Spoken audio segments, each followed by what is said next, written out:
Gun with the Wind is the Showtime attacks performed by Morgana and An, and it's the very first one you unlock. Gun in this case refer to An twin submachine gun, while winds refer to Morgana primary elements. All the name of the Showtime's attacks, including this one, can be found in the Thief names, and like most things in Persona, these names are often references to real-life media. In this case, Gun with the Winds is a play on the titles of the classic theme Gone with the Wind, which follows a strong-willed Southern woman struggling to survive during the American Civil War and its aftermath.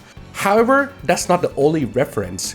Every Showtime attack actually has two names, one in English and one in Japanese, each with its own inspiration. The Japanese name of Guns with the Wind is Kaito Fuku Tokikanju, Phantom Clothing and Machine Gun, which references the movie Sailor Suit and Machine Gun. This theme follows an ordinary high school girl who unexpectedly inherits the leadership of a small Yakuza clan after her father's death.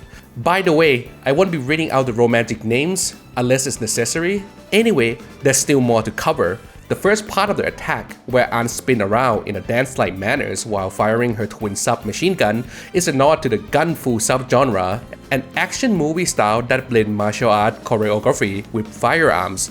Another interesting detail is An pulling a hidden gun from a bouquet of roses, which is a common trope in assassin and mobster movies.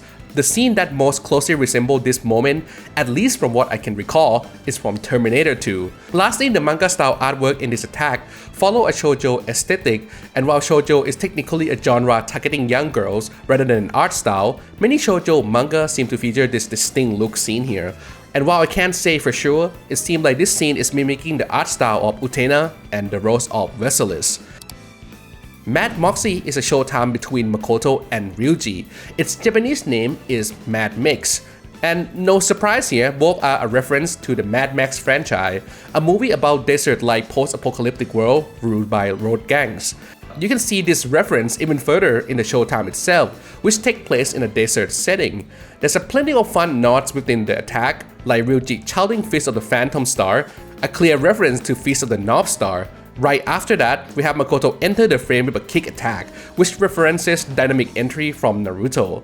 But more importantly, it's a nod to Shie Dragon Kick.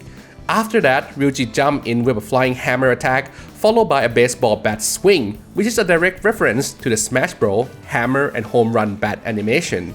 Makoto then follow up with a barrage of punches, mirroring the signature move from the Fist of the North Star. To wrap it up, Ryuji hands Makoto a grape soda called Monta, which, based on the look and name, is most likely a reference to the Fanta soda.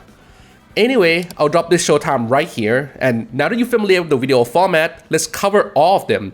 But before that, don't forget to like the video and subscribe to the channel if you're enjoying it so far. Inglourious Beefbowls is a third unlock showtimes, and while it's not clear, this might be a payoff of a dialogue between Ryuji and Yusuke during Mementos, where they promise to go and have a beef bowl together. But rather than going to a real beef bowl place, I guess they just created one inside a metaverse that's actually run by Yusuke or Fox himself, which, by the way, featured his mother painting the Sayuri. In any case, the name of this showtimes is a reference to Inglourious Basterds, a movie about the alternate history World War II, following two separate plots that come together later. One story follows a squad of Jewish American soldiers, the Bastards, who are hunting and killing Nazis across occupied France. The others follow a Jewish woman who survived a massacre and now run a cinema. Now, for the Japanese version, the attack is called That Man Did This to a Beef Bowl, which is a reference to Violent Cops, a movie about an unhinged detective who doesn't play by the rules. Anyway, for this one, I'm going to have to say the romantic for you to see the clear reference, so the name of the showtime is called Sono Otoko Gyodon ni Suki, and the Japanese name for the Violent Cop is Sono Otoko Kyobo ni Suki, which can roughly translate to That Man Being Violence. Yeah, it's that Takeshi Castle guy for those who happen to watch the American version around the 2000. Anyway, this way of pouring liquid done by Yusuke is a common showman tradition around the world. The most recognizable one likely the pu tea, and the Spanish cinder pouring. And if you are wondering what this pink reddish thing is, it is called benisoga, which is a popular side dish in Japan made from thin strip of ginger marinade in rice vinegar. And with that said, I'm going to put this one here and open this here. The Kabuki Kid is a showtime by An and Yusuke. Kabuki is a classic form of Japanese theaters that mixed dramatic performance with traditional dance. One of the most popular shows in this style feature Goemon, who is Yusuke's persona, and Kabuki is slightly how Fox gets his red patterns on his mask. And if it was not already obvious enough, the Kabuki Kid is a reference to the Karate Kids, a movie about a teenager who moved to a new town and quickly become the target of a group of karate-trained bullies.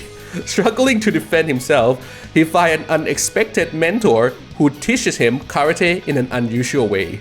In the Japanese version, this showtime is called Genroku Onna Kabuki, which I'm not quite sure what it is a reference to, but some shady sources seem to say it is a reference to Sankoku Ijo Gyakutai Monogatari Genroku Onna Keisu. So if you're done checking out what that is, let's continue.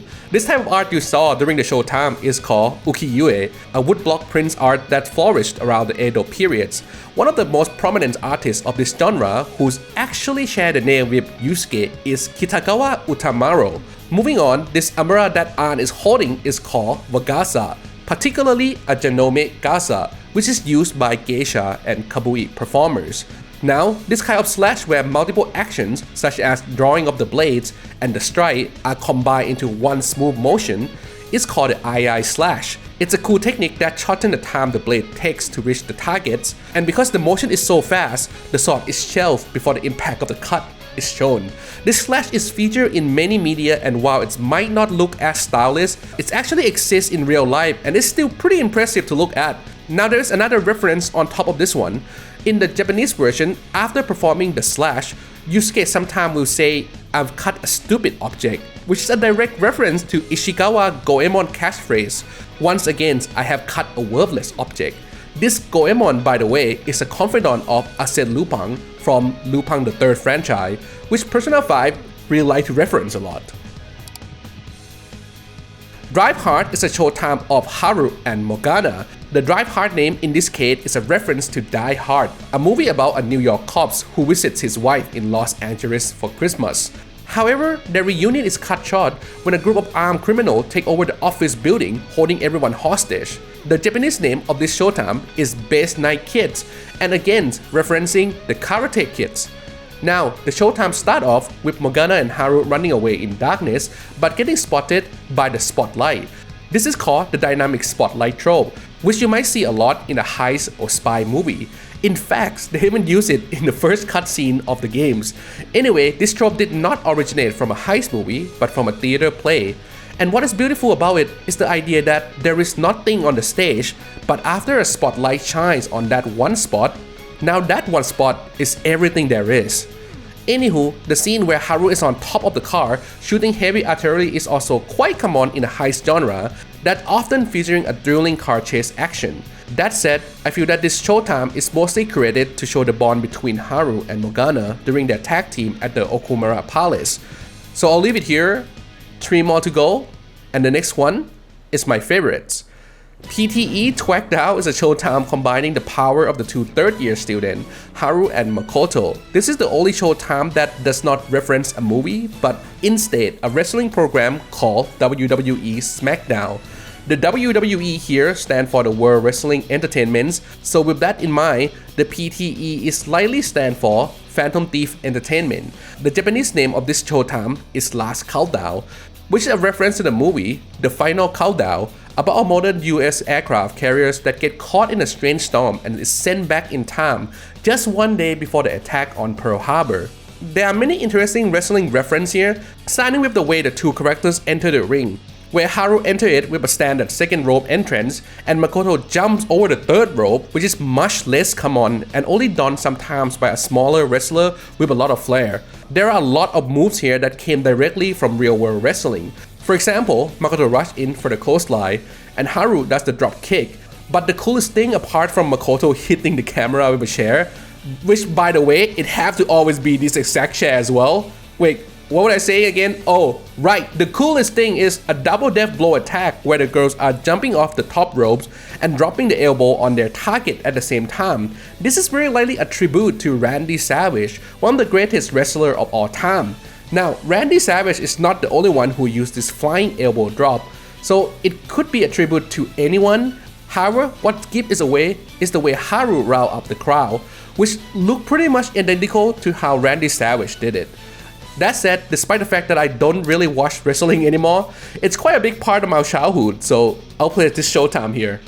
Bladed Runners is a Showtime performed by Joker and Akechi, and despite it being mostly improvisation, it is one of the coolest looking one in the entire game.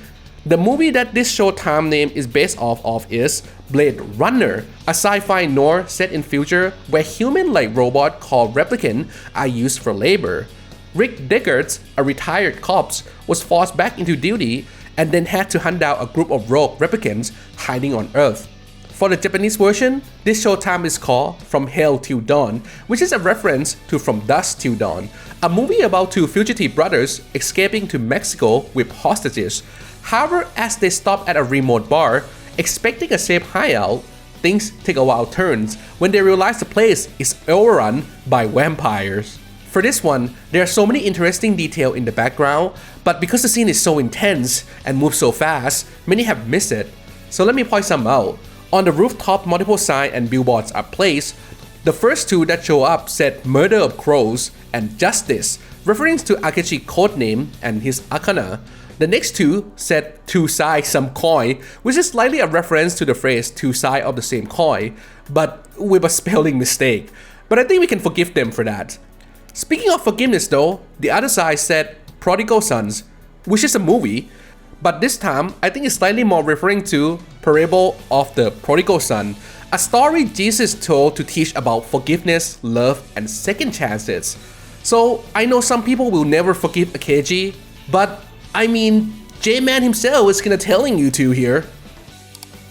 Dances with the Thief is the final Showtime to unlock and is performed by Joker and Sumire. The Japanese name of it is Dances with the Phantoms, and both are a reference to Dances with Wolf, a movie that follows a Union soldiers who is sent to a remote outpost on the frontiers. Expecting to be alone, he instead meets a Native American tribe and slowly become part of their way of life. Yeah, it does sound a bit like that one Smurf movie. Anyway, the dances in the name refer to the dances between Sumire and Joker while they are attacking. There are movements like the attitude pirouette and the tango dramatic diff. That said, this dance is also mixed in with acrobatic fighting style of characters like Zoro and the Three Musketeers, who share a rapier as a weapon of choice, like Sumire.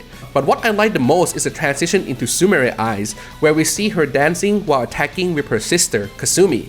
And despite whether this is intentional or not, I like to think it is a good callback to the theme of Persona 3 and a reminder to us all that while everyone has a limited time on Earth, our legacy will forever live on in those who cherish our life.